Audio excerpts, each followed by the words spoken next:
a bill that seeks to provide a legal framework to help mothers who may wish to breastfeed in their workplaces. And thank you for joining us. You are live on KBC Radio Taifa, you are live on Bunge TV, and you are live on Parliament of Kenya YouTube. Thank you, Mheshimiwa, for your time. You're welcome. You are sponsoring a bill that seeks to provide for framework on mothers who may wish to breastfeed their children at workplace. Mm-hmm. And my question is, what was the motivation behind you coming up with this bill? I think mine was a personal experience because I got a baby when I was in this parliament. And it was very difficult for me to either rush home, go breastfeed, because, you know, our maternity leave is same 3 months. And for me, I believe in exclusive breastfeeding for 6 months. And so at some point, I had to pump my milk, store it, or give it out so that it can be taken home to be stored in a fridge. So even if I expressed my milk here, it was very hard to even save it because we did not have then place where the lactating mothers could stay. And so when I started this bill from the first, it was the 11th Parliament. This bill went all the way. It was passed by Parliament, but when it went to the Senate, it died there. I think then 20, again on the 12th Parliament, I started this bill. Again, it went all the way. And because it was coming through the Health Committee, went to the Senate, it died there. But this time, we passed the bill through social protection. So I would just want to thank the Chair, Honorable Alice Kanga, and the team. They did a very fantastic job. They involved all the stakeholders. And now we are ready. We did our second reading. We concluded yesterday. So next week it will just be question to be put. And we go for third reading. There are a few amendments that have been recommended by stakeholders. And we are hoping by the end of this, actually by the end of this term, we'll have achieved. By next 2 months, we are hoping that bill will be law. Okay, what was the challenge in Senate? You see, when a bill was, it came through the Health Committee. You know, the health is devolved. So when it went to Senate, what happens is that the Senate almost starts afresh. And I think that's why the two speakers have been speaking. They start afresh looking for, again, stakeholders and the process, a process of coming up with a bill. Until then, there is consensus. So time elapsed. For both time, I think the Senate didn't find it as a priority. And you can understand maybe this is the only time they have younger members who are there. Basically, compared to the National Assembly has more younger members. And this is not just a bill for the members of Parliament, it's a bill for a person who is traveling in a matatu, a person who is mama mboga in the market. And I would also want to really appreciate the current government through the leadership of William Ruto, because now all the markets, the model markets that we are doing, I have noticed that lactation room is actually provided for. So that means if it is a mama mboga, you can do your work, you can go breastfeed, and then you can go back. And so this now, I will also challenge the county governments that they can even get social workers to come and assist these children so that the mama mboga doesn't have to leave her child at home unattended or with the house girl. She can be doing her work, and then they're in a safe place. There are organizations like Safaricom who already have such rooms. Theirs it's actually advanced because theirs you can go with your child, you can go with your house girl, and the productivity becomes more. But internationally, even if you go to our national airports, the JKIA, you'll find that if a mother is traveling with a baby, unless you enter a toilet, you'll find like a small table there. That's the only place you can change the diaper. And if you have to breastfeed, you have to just to sit on those forms and just go somewhere and breastfeed. But internationally, if you go to all these other airports, you'll find there are clear labeled rooms for lactating mothers. Some of them even advanced. You have a machine. If you had forgotten diapers or you need to change and you had not carried your bag, maybe you left it far, you can be able to purchase a diaper change. If you want to express your milk, you can express your milk. So it is actually something that I said, in this town, you have seen smoking zones. If we can have smoking areas in the town, for sure, even at the matatu stage, at bus stop, many mothers travel with their children. You can have a lactating room. A mother can breastfeed in privacy, can change the diaper, and they will feel free. So the bill says any building that has at least 30 people going up should have one room. That means all these tall buildings, even KICC, you only need one room. So you don't need to have every floor or every company coming up with a lactating mother's room. So if you're in a building, it's just to make sure that the owner of the building, there's that one room that is for mothers who have children. They can go there, express their milk in safety. And breastfeeding is key. I always like to remind mothers that the first 1,000 days in a child's life determines the life of that child, whether they are going to be falling sick every time, whether they're going to have stunted growth, whether even their brain development. The first 1,000 days are most important.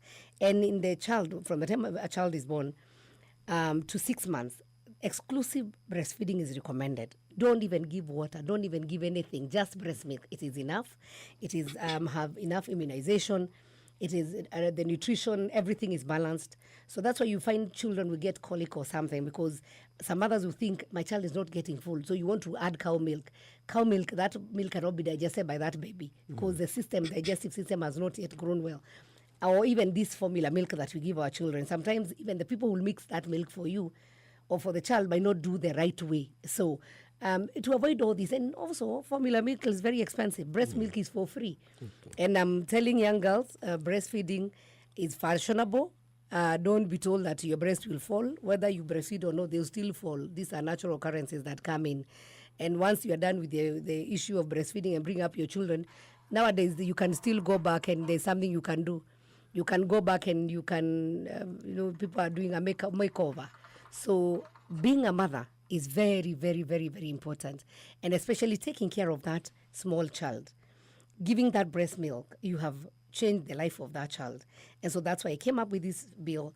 It has gotten a lot of support. And I'm hoping when you go for that reading, the amendments are not really major amendments. It's just a matter of maybe some adding a month or something. We didn't do the complexity. Because some countries actually, they say you can go for 3 months maternity leave and you can go for other 3 months on half pay, so that you can have 6 months exclusive breastfeeding. So we didn't really want to push it further. But I know with time, we can actually achieve it. Here in Parliament, we have very many young girls who are employed. So apart from that, a small, mother's room that is on the other side of the road, even this house, I'm hoping by the time we pass that bill, the Speaker in the Parliamentary Service Commission will manage to give us one of the rooms near here. You see, around here, around where we have the small dining, actually the small dining area, that one can be a very nice lactating room, so that I can be going on with my motion, I can rush out and breastfeed and come back. And some parliaments, like I think it's Austria, we have seen UK, both houses, they have allowed even mothers to come in with their small babies. So you can walk in if you wish. It's not mandatory. You can walk in with your child. You can listen into a motion, or you can contribute. We have seen members of parliament contributing when they are holding their babies. So it is very important because I think one of the members, Honorable Zuleka, attempted one day to come with a baby here in Parliament, and it was a lot of drama saying there's a stranger in the house. So we are growing, we are learning, but we want to say let us allow our children, and especially the young ones, to breastfeed exclusively for 6 months. If you're able to breastfeed for 2 years, some even breastfeed even for 4 or 5. It is okay. And what does a typical lactation room look like? It's simple.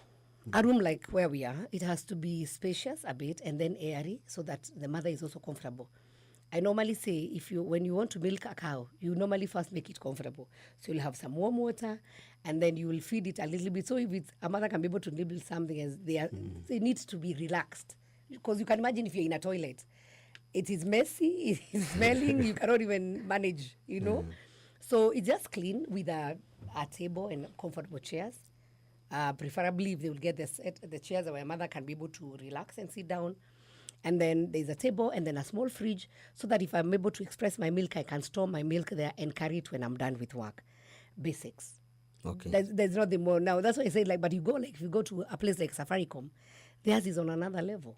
It is really big, and they even have nannies who can take care of those children. Okay. We are not going that extra, but for the companies that feel they want to appreciate the young ladies who work so hard for this nation, who work so hard for their companies, and they would want to be uncomfortable, because let me tell you, the most uncomfortable thing for a mother is when your breasts are full and they start leaking, and you cannot be able to go breastfeed, you are not able to pump, so they start staining your dress. Productivity goes down. And with this bill, if it passes, it actually also saves the Ministry of Health a lot of money, because a lot of children, because of poor immunization, and they attract diseases more. But a child that has fully been breastfed exclusive for 6 months, it is rare for that child actually to get sick. So a lot of expenses that we get taking children to hospital and government the expenditure, it will go down when this bill is passed. Allow the mothers allow them to enjoy their motherhood. And that is also a time that the connection or the bond between the mother and the child comes in. So for the girls who want to say, sina maziwa haiko mingi, so I want to add the bottle, do not add the bottle before 6 months. And that is the connection between you and your child. And as long as you continue breastfeeding, this breast will produce milk. So it's the same. We have cows that are jerseys, others are different. The milk, the way it comes is different. But if you continue breastfeeding, you have enough for your child to feed. Okay, so yes. How affordable the cost of establishing? Negligible, because most of this, even building, all these buildings have rooms. So let's start from there. We are not creating new rooms. Now the markets that are there, already the markets that we have, the lactation rooms are there. So it's just adding an extra seat. You can even decide if you have offices, you can even start by borrowing seats from different offices. But if you want to go further, have a crib where a child can breastfeed, karasikia kulala, kalale. It is not expensive.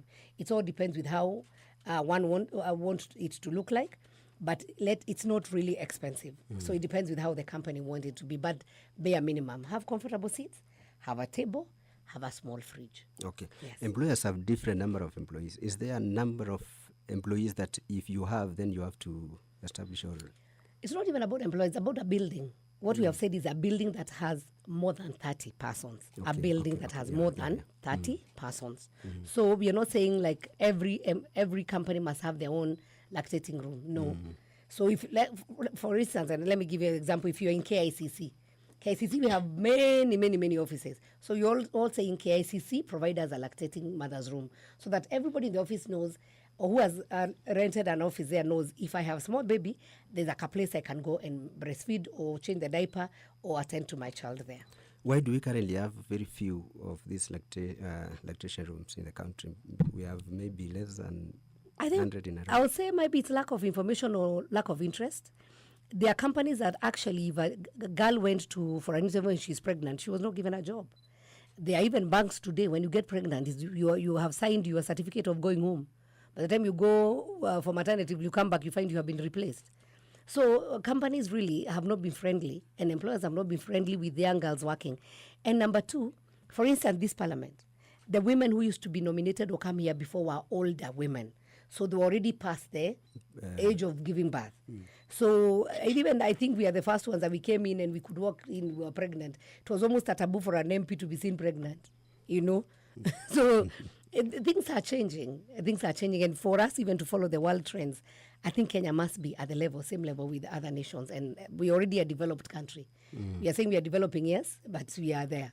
We are there. Yeah. Don't you think there is a risk of missing productivity targets for mothers who may come to work with children? It is actually the opposite. If I'm seated here and I'm not so sure the house girl how I left, whether I'll find my child safe at home, I will not be productive. I'll be very uncomfortable.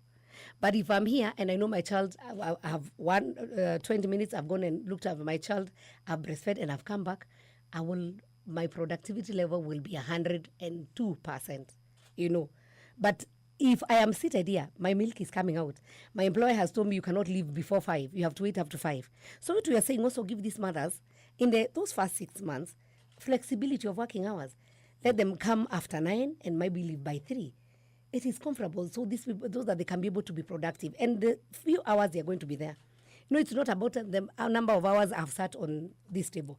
But what was I doing when I was sitting? Because I can sit here and just look at this book and I stay here for 5 hours. But I can stay for an hour and do work that is worth 1 week. Okay. Yeah. What about the issue of privacy? Given mothers may have to share the rooms and the equipment in the lactation. I think if you have been in a boarding room, girls have no problem sharing. The problem is when you have to go and remove your boob in a matatu and everybody is looking at you. Or when you're in a hotel.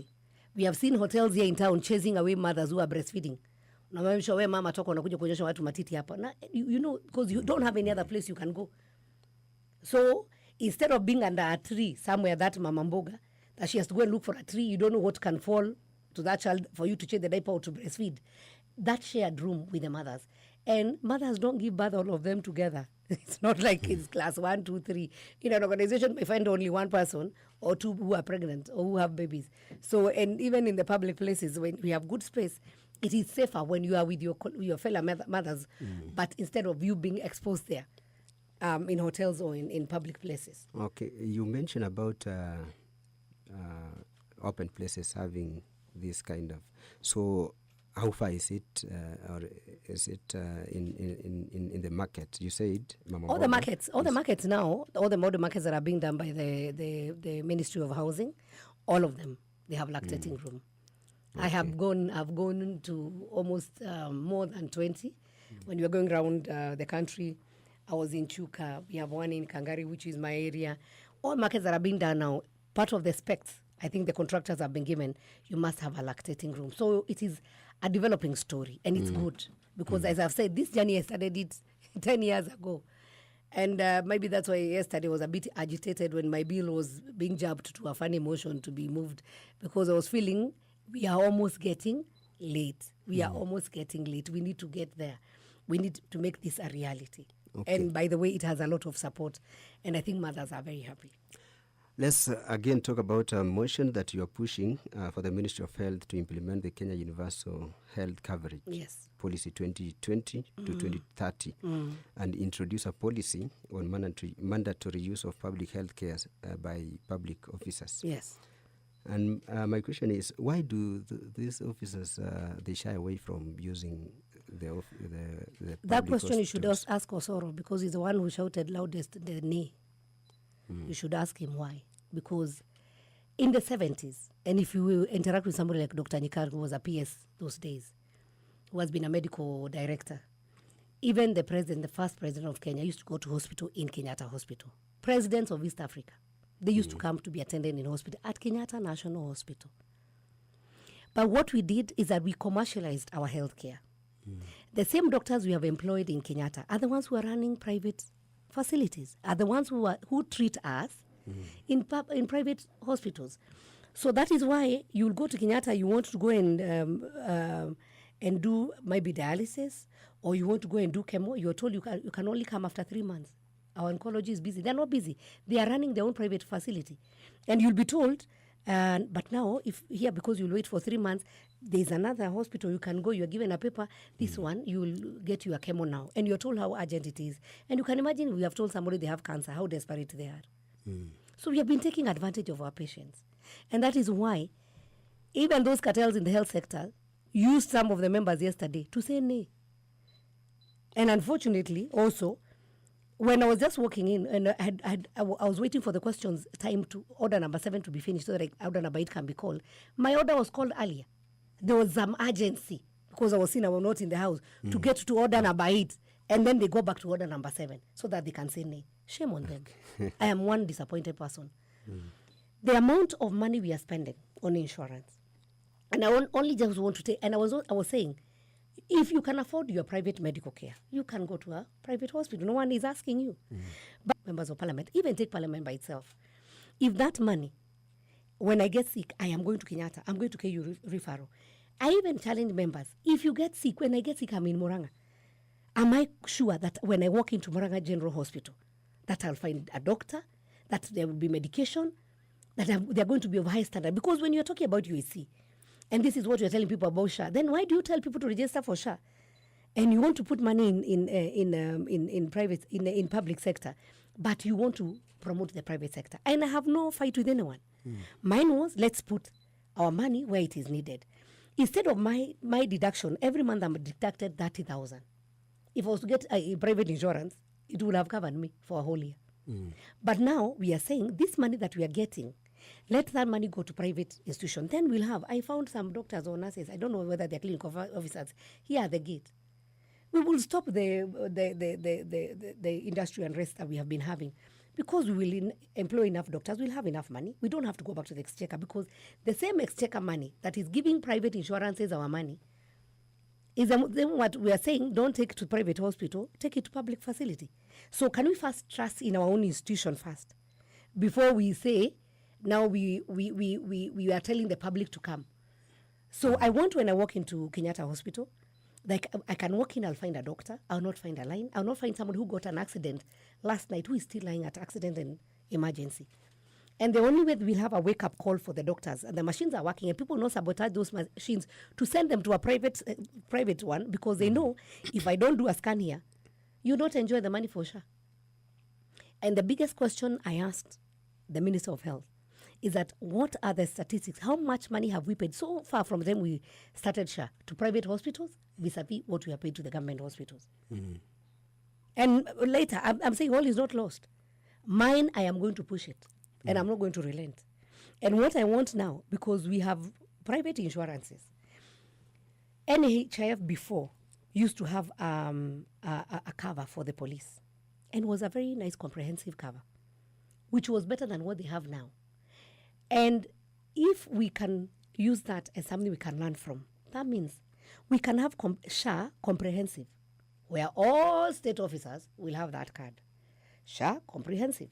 That comprehensive cover, they only need to look at the policy, because this is an insurance. You see how they can work around it, so that we have a national insurance cover for medical. Okay. And then that means all the money will go back to the government. And I don't think the government will steal from itself. Okay. So then we can have enough doctors, enough nurses, clean hospitals. We will have hospitals where patients are not sharing beds, because we'll have enough resources. Actually, if we're able to plow that money back to the public facilities, that means we will not even have people going and you'll hear the body has been detained, because they will have a clear, process. By the time you come in, you don't have an insurance. Or why don't you have an insurance? So then family background. So by the time somebody is dying, you don't have to go and beg a social worker to release a body. Because what business do you have with a dead body? When somebody is dead. So you'll have known this family. If you ask them for 100,000, they will only afford 10. If they bring that 10, release the body, because already the structures are so well done. From the time that person was admitted, you can tell how they came in. It was an emergency, or they came with a relative, or it's somebody who was, gotten from a known place. So this person has no one who can take care of them. How can a woman go to Kenyatta and give birth, deliver? Then you detain the child there with the mother. So what is more expensive? Having a mother and a child staying there, eating your food in the name of you are waiting for them to pay 1,000, and they don't have the money. So we really need to work on our health sector. And I always say, where there is a will, there is a way. Okay. I am very, very, very sure that if this parliament had passed that bill, and my motion was Ministry of Health to come up with a policy. I had not said by tomorrow or the day after. I was only throwing the ball back to the Ministry of Health. Wake up, smell the coffee. Let us make sure that when we are talking about UHC, it is not UHC on paper. We have to action it now. Okay. The last question, briefly, because we are running short of time. I wanted to ask, how far are we in the implementation of the 2020-2030 universal health coverage policy? We are, I might say might be halfway, because that's when we started with, you remember the SHA, now we have Taifa Care. That is just a part and the whole thing. Actually, from level 1, level 2, level 3, anybody who is already officially registered by SHA, you should walk in and out of hospital without being asked for a single cent. Okay. But the question is, when you walk in and walk out, did you find a doctor? Were you attended on time? Did you find the medication? Because I can walk in and walk out, but you are giving me a paper to go to a pharmacy outside there. So I should be able to find out. And it's also good information to tell Kenyans. The more people who have registered around a facility, the more the government is going to give them either equipment that they need, because they can be able to monitor and see what kind of diseases and what they need, and also the medication. For instance, our place is cold. So there's a lot of orthopedic bones, there's a lot of cold, and there's people get those pneumonias and everything. So the government is able to know this kind of cough syrups, this kind of, this is what we need for this facility. As long as you are registered, the government can monitor and help you. So it's no longer about the county government and distribution, but from national government, SHA is able to monitor and see this facility needs this and facilitate. There is that bit. So we are growing slowly by slowly. And because we are saying we don't have enough, facilities are saying they have not been paid enough money. So if they have not been paid money, and we are still not have collected enough, despite the number of people who have registered, though we still need to mobilize people to register more, then why don't we put that money that we are calling it the medical cover, we add it to the kitty, and the basket is going to be full and enough for everybody. Okay, thank you so much, Mheshimiwa. We appreciate your time You're welcome. for coming to the studio and sharing with us your views on you have a motion and you have a bill that you're pushing in the National Assembly. Thank you. Thank you for watching. Thank you for watching. We have been having nominated member of the National Assembly, Sabina Chege, who is sponsoring a bill that seeks to help breastfeeding mothers who may wish to breastfeed at their workplaces. Thank you for watching again. My name is Tilio Marco. Have a good afternoon.